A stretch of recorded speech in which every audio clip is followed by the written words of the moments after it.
Today we're going to change out the alternator in a 2002 Volkswagen Eurovan Weekender.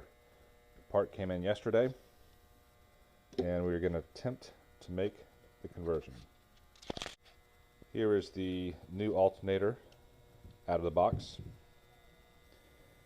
and we will go outside now to start the process with our tools. So next we will take off the 3 screws and remove the engine cover with our torque key set.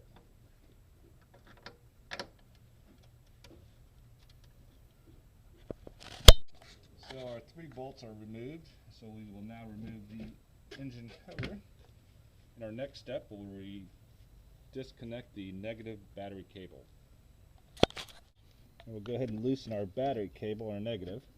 And I find it's good as just a general safety precaution to put some electrical tape around your negative, just as you're replacing the alternator. You definitely do not want this to hit the connection.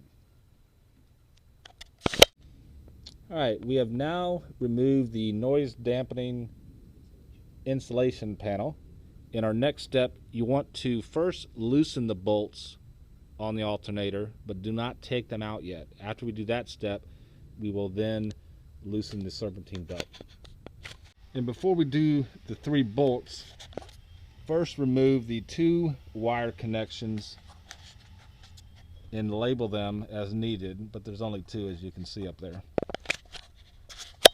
Alright, we have removed our 2 electrical wires, and now we will use a 16mm socket to release the 2 bolts prior to releasing the tension on the serpentine belt.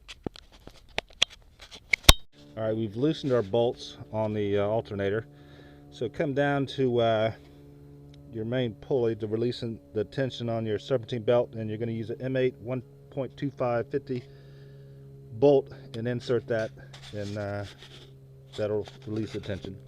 With our tension loose, we can now slide off the serpentine belt from the alternator. Next step will be to remove the bolts and slide off the alternator. And then slide off your alternator, and we will now get the new alternator.